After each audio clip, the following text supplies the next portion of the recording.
presented by Raj Recording Studio, Gadora Baza.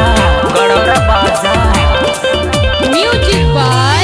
Maheta Studio.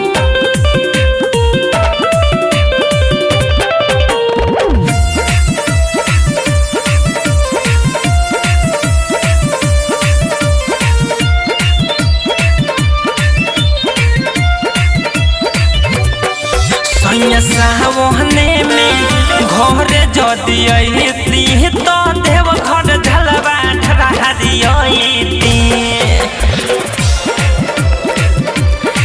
सैया सावने में घोरे जदि अइती तो देव घर झलवा ठरा दियती तो देव घर झलवा ढारियती हो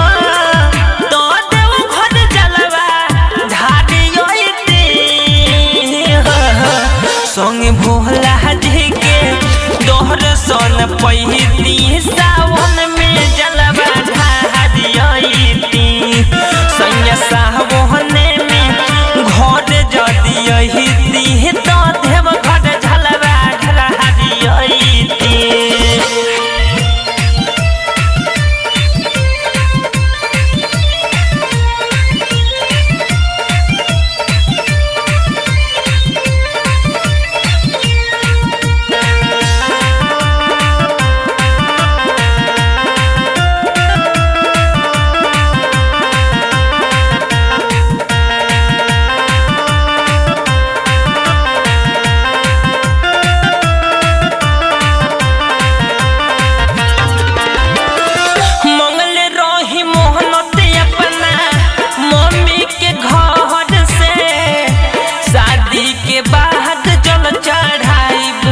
घर में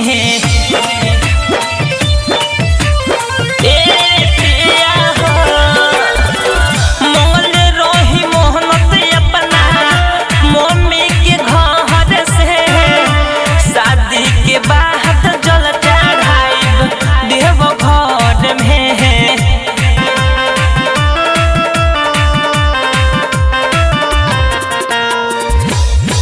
रेल धोके जल्दी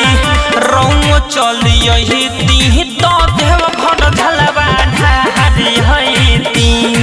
सैया सावने में घर जदि अइती तो देव घर Jhalwa ढारियती। Music by Maheta Studio. presented by Raj Recording Studio, Gadora Baza.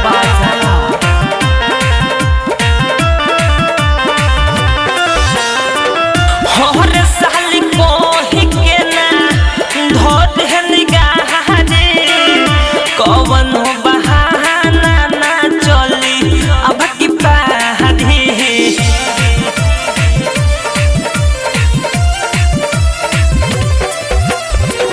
हर साल कोही के ना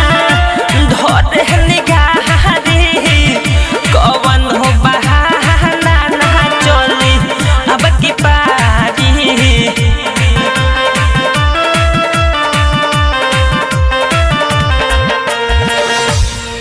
मन में लागल बाटे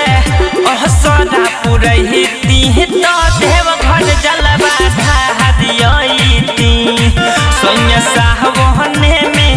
घर जदि अइती तो देव घर जलवा ढारियती।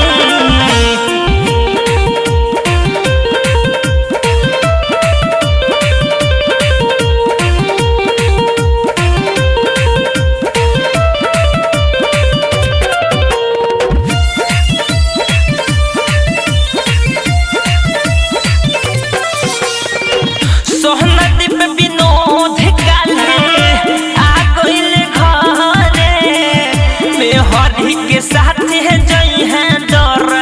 सोहन कहरे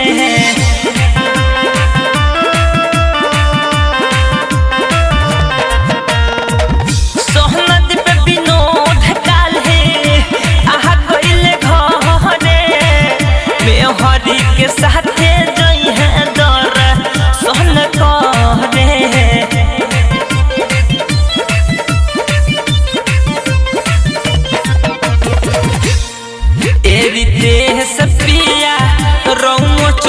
अइती तो देव घर जलवा ढारियती सैया सावने में घर जदी अइती तो देव घर जलवा ढारियती तो देव घर जलवा ढारियती हो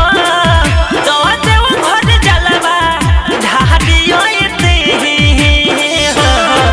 संगे भोला जी के दोहर सन पहिती सावन में जलवा ढारियती सैया सावने में घर जदी अइती तो देव घर जलवा ढारियती।